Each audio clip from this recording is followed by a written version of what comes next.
Welcome to Your Inspired Journey. I'm Carla Andrews, and I have the pleasure of being here with Shelley Astrof. She is a phenomenal author, a master of I can cut it off. So she is a master of meditation. Definitely, you want to hear her side of her stories, of her wisdom, her insights, being in the Himalayas of India for 4 decades. As a matter of fact, she's there right now. And I want to welcome her. She's a coach. She's just an inspiration to all of us. Those of us who are looking to get self grounded, to find more about our self awareness, but really to find more about who you are and where you're going. Welcome, Shelley. How are you? Thank you. Thank you so much. It's such a delight to be here. And I'm sitting here in the Himalayas, and it's as if you can be everywhere at once. And that's the most amazing thing about these times today, that I can be here on this side of the world, and you're on that side of the world, and everyone listening is all around the world, and we're all connecting together. And that is amazing. Isn't it? That is, I've met more people from around the world in these last 3 months then we go into our everyday lives. We can be local, if that's the word, but because of this situation that of course the whole world is going through, Yeah, more and more connection is happening around the world. yes, yes.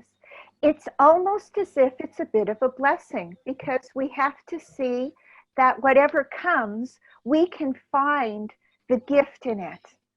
And this is a gift that we can be everywhere, sitting in our own home, and that's pretty amazing. It is. Yeah, And so to yeah, make the best out of whatever situation, this is one of those where it makes the statement true, right? Do the yes. best with no matter what the situation, the obstacles, the challenges, regardless, find the best in it. Yes, because we can't change the outside situation and circumstance, but we can adjust and deal with ourselves and how we see it. Because you could say, "Oh, it's horrible," or it's a gift. It's actually an amazing gift that we have this opportunity to go inside, and we have this gift of going outside and reaching people around the world in ways we never could Hmm, before. that's correct. Yeah. So Shelley, tell us a little bit about where you're from. How did what's your journey? How did you get to taking this path of becoming a master of meditation and just helping others, connecting more to their self-awareness? Well, it started in the mid 1970s. I was a grade school teacher. I taught grade two, and my husband was in graduate school. And he came home one day, and he said, "I saw a sign on the university wall, and it said, 'Improve your marks, learn to meditate.'" And Hmm. I was teaching in the inner city, and the children were really, they would say that they weren't expected always to reach the same academic standards. And I thought, what could hurt? So I spoke to my principal, and we had a school psychologist, and we tried the program. Now you have to know, in like 1975, 76, Hmm. meditation was not known as any kind of pedagogical technique. But Wow. a very progressive principle, and we tried it. And at the end of, because it was experimental, and at the end of that first year that I taught it, or incorporated it, I should say, that class matched all other schools. And I Hmm. remember joking with my principal, and I said, I think meditation made my kids smarter. And that was always my Wow. tagline, because what happened is they had a chance to settle themselves down.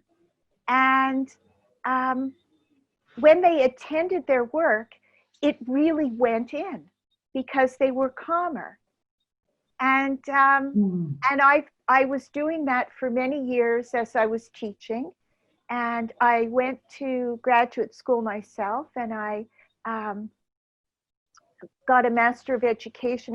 Became a curriculum specialist, and then I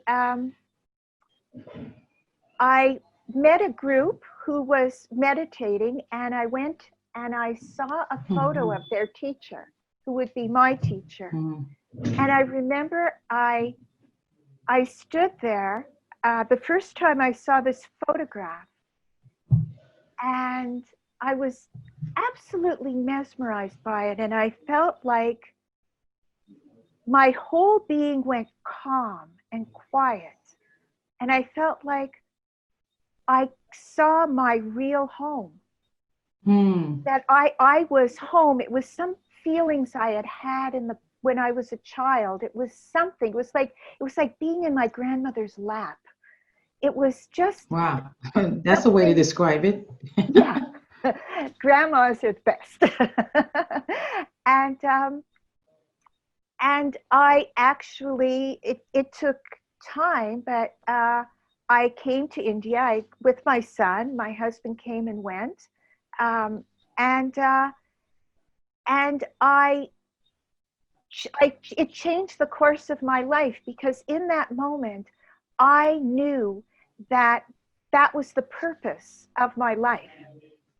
And so I I learned meditation, and I studied Vedant philosophy, and I studied um, the mind and how you can gather yourself in such a way that you can help yourself um, view things that are happening in a more sunny way. So the kind of meditation that I do is, it's called meditation on the knower.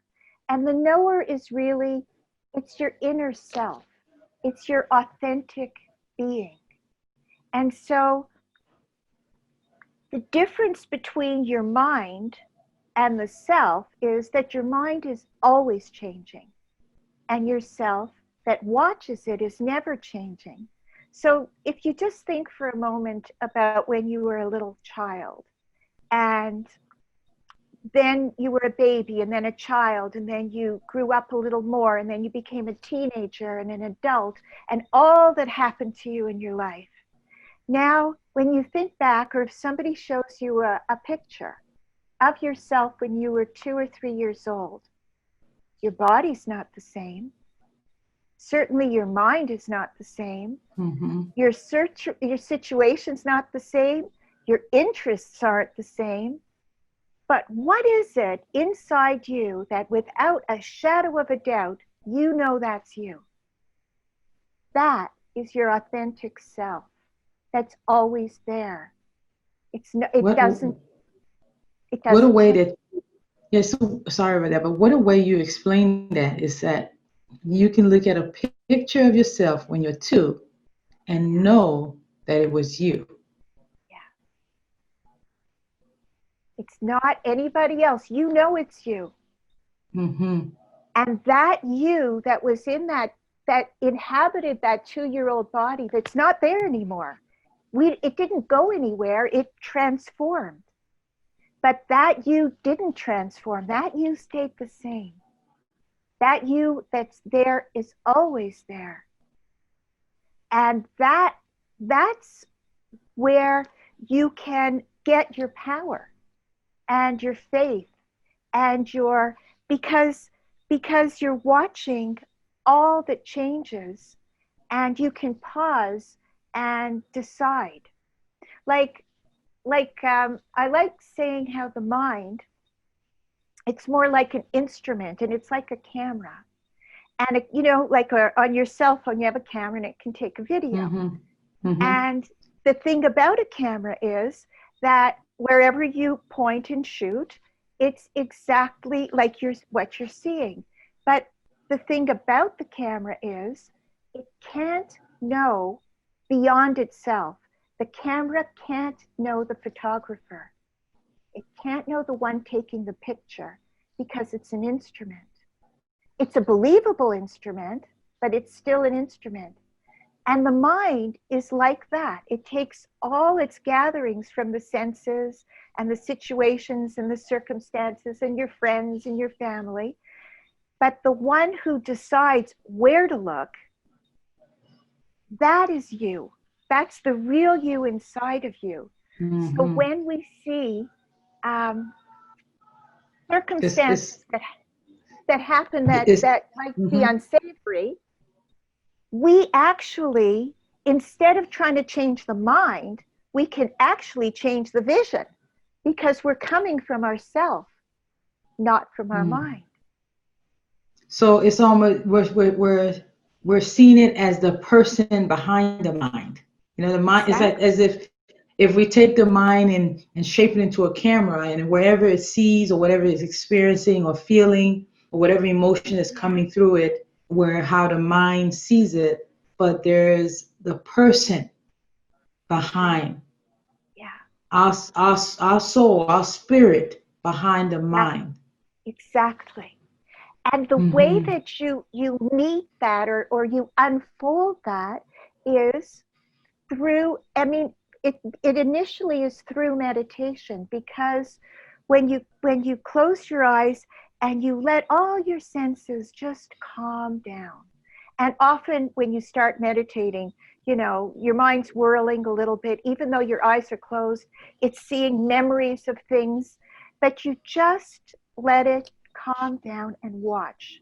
You can watch your breath, or you can repeat a mantra, which can be any sound that is very meaningful to you.